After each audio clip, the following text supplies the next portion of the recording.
Morning, all. TGIM. Thank God it's Monday. Monday Fun Day. March 14th. Pi Day. 3.14.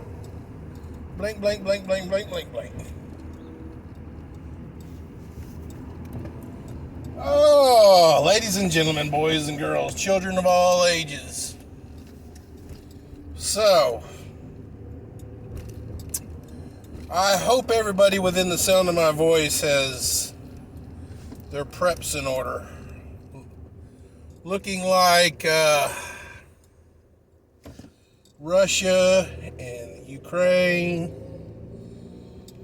and China are getting ready to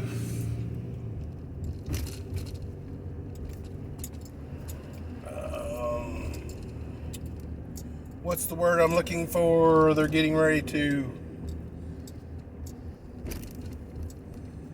boycott or stop trading grains, oils, and other things with NATO countries. Yay. Fertilizer, all that good malarkey. You know, here's the bottom line, guys. If you, as a person,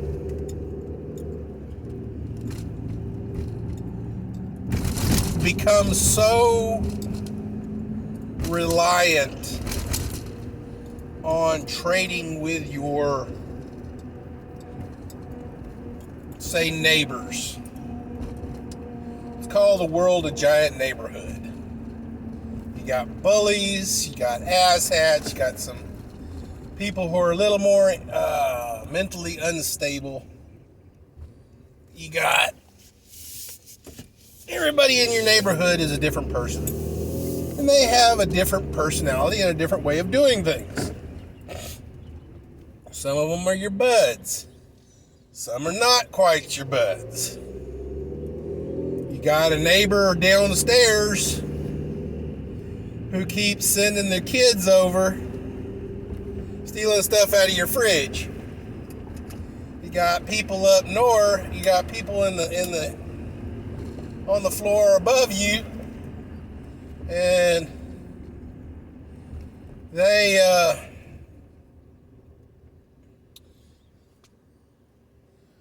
little Napoleons.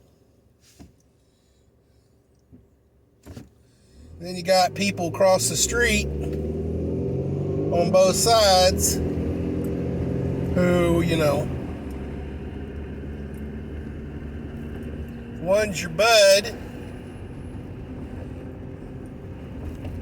and one side's a little off the rocker. You really don't want to just mess with them too much. But you all trade, okay?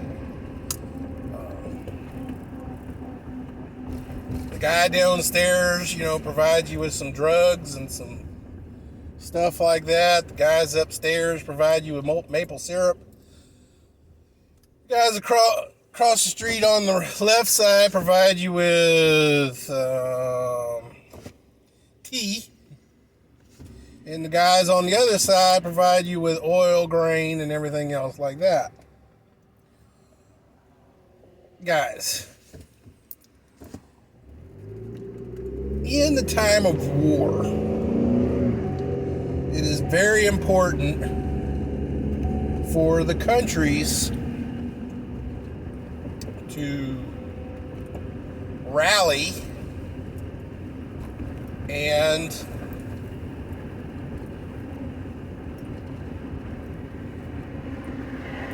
use the resources they have at hand. If you in your house, if you've got, a garage full of, gas, but your wife won't let you touch it because she's like, saying, oh, the gas is terrible, it's terrible, terrible. let's not mess with that. So you got,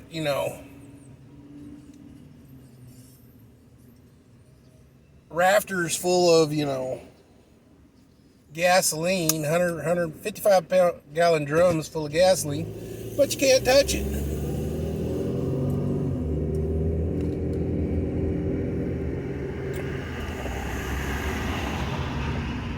Your wife has,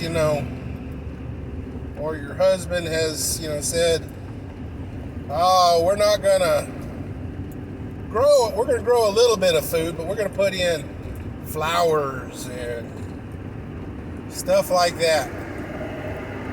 So now you barely make enough food for yourself. Your animals in the back there, your wife's told you that, hey, they poop too much and they fart too much and it's destroying, the flowers. So we're gonna not eat, the animals in the backyard. So you go to war with your neighbors, but your wife won't let you touch any of your resources.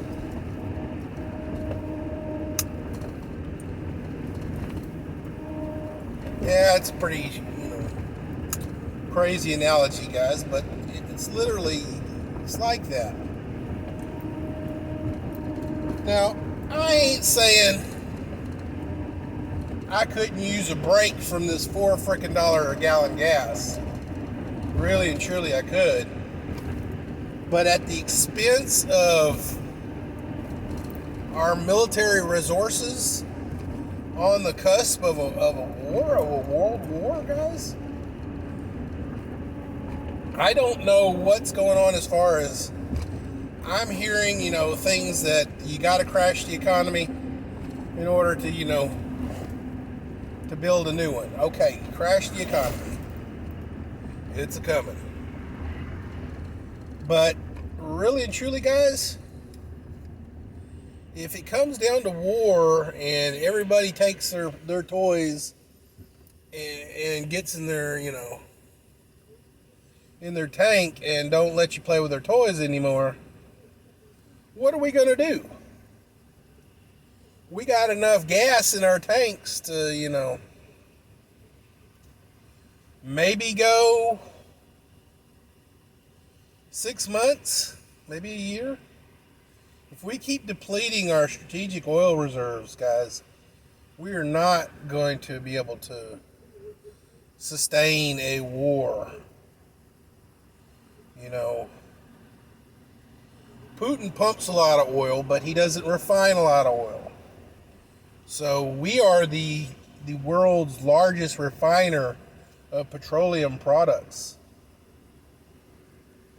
which made it good for whenever we were, a net exporter a year and a half ago. Because not only were we pumping it and everything, but we were also refining it.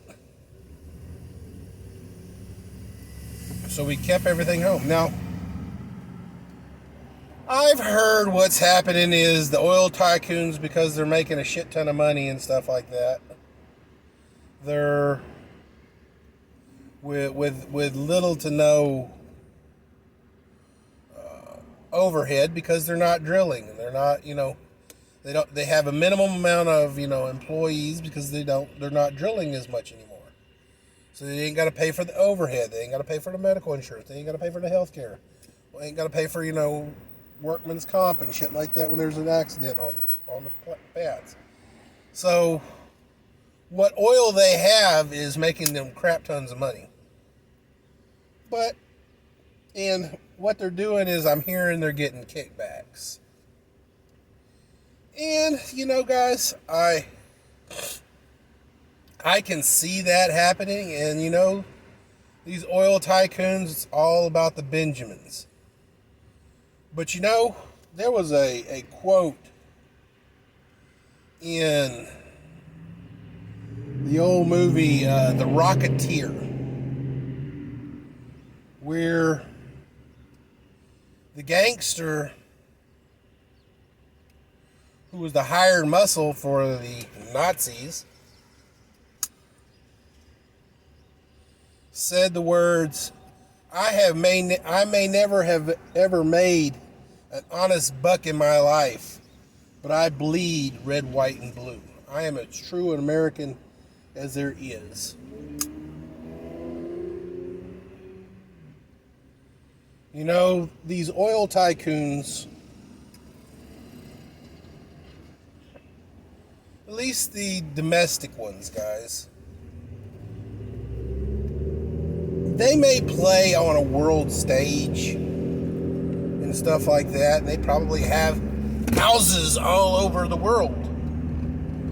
But American pride is American pride. Just like French pride is French pride. Spanish pride is Spanish pride.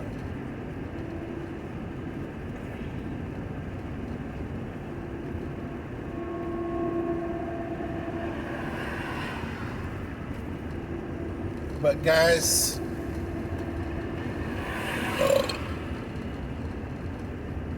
we cannot deplete our reserves.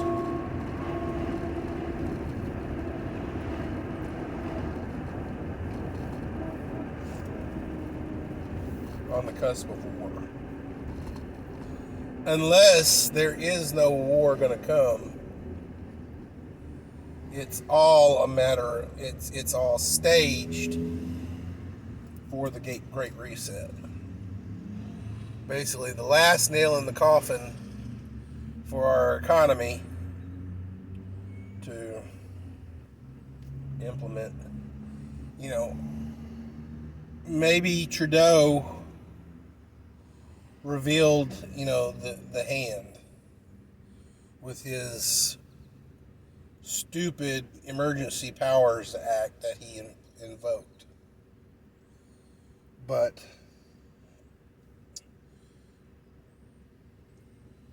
okay, let's just say that was Trudeau trigger happy and revealed the hand.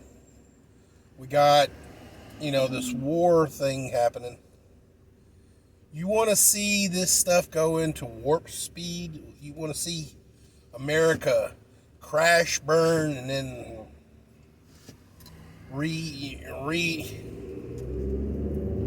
reform into the galaxy's first galactic empire.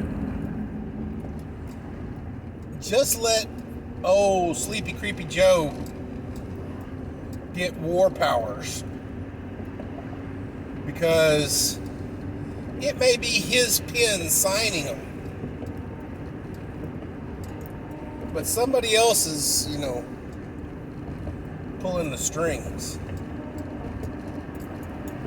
Give him war powers, emergency war powers, and guys, we are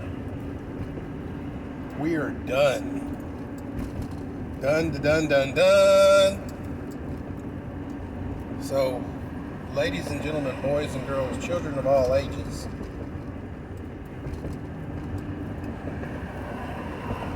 the Playhouse only has to, you know,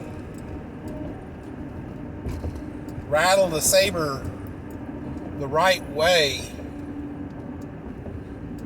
and he invokes emergency war powers, and Congress backs it in this theater, and then all of a sudden Russia backs down and China back. Now I'm going to say this, guys. Putin and Xi Jinping do not strike me as actors, okay? And what I mean by that is, if Putin or Xi Jinping, you know, rattle their sabers the right way to have America invoke War Powers Act, they're not going to then just back down and say, oh, big bad America. Because right now, guys, we are not big bad America. We have basically, we have all the tools and stuff like that, but we ain't got no gas. We ain't got no food.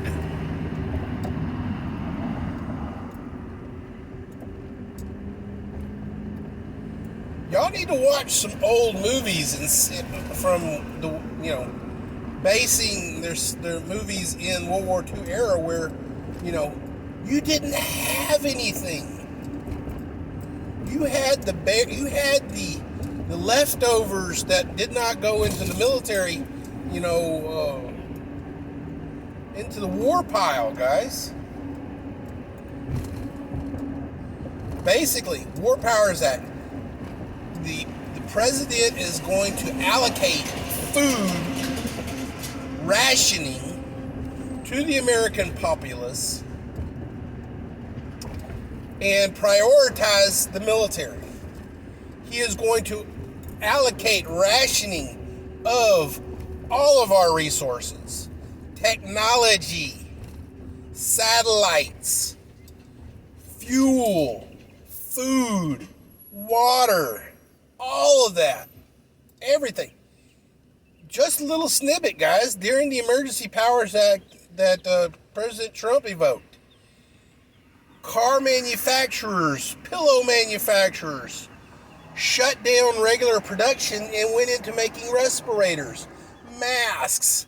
For almost 6 months, My Pillow did not make a single pillow or whatever else they're making, and just made masks.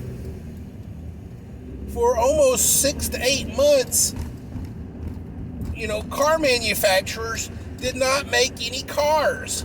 They made respirators and stuff like that. So, are y'all seeing that the car dealerships ain't quite as full? There you go. There was an 8-month span in which vehicles were not built, guys. In fact, to my knowledge, what actually happened, all cars at any stage of the build were actually taken off the line to be for resources.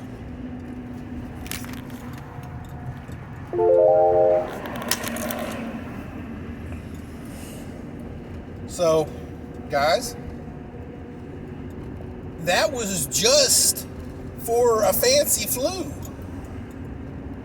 That was not an impending war, guys. Now, let me throw this into your lap too, guys. We've got a very, very porous border on our south. And, I'm going to say our northern border is probably pretty porous as well. If I wanted to take over a country such as America,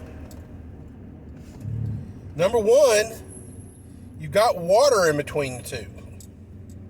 You got a big long stretch of area that your battleships, your long distance planes and spy planes and bombers and stuff like that got to traverse in order to get to us.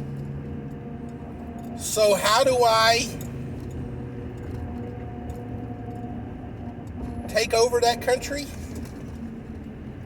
I send in a bunch of saboteurs. French did it all the time. Sabotage. They were great with it. What do? I send a bunch of people through the Mexican or the Canadian border to, to basically sit and become a part of the mesh. What's the How weak is the chain? Is its weakest link, guys. They basically become the fabric of our country. What happens whenever, the country of origin wants to take over? That implanted cell goes in and disrupts stuff. All of our military is going overseas. What happens to the homeland? Basically, where are they going to strike, guys? Remember what I said earlier in this video. We are the world's largest refiner of petroleum. Attack the refining plants.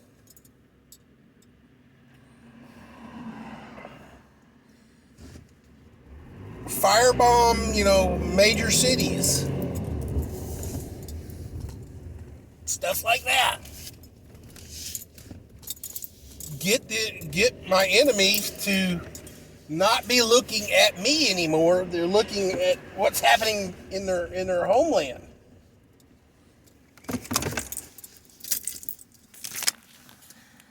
It's the great shell game, guys.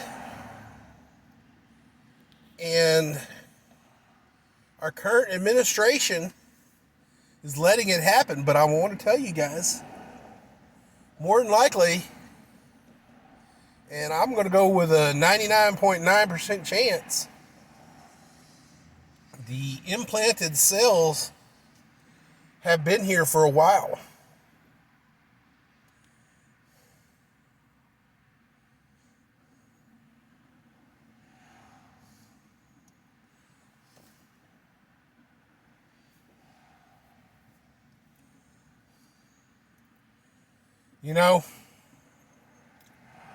We're done with this one. Hope you think about it, guys. Let's go, Brandon.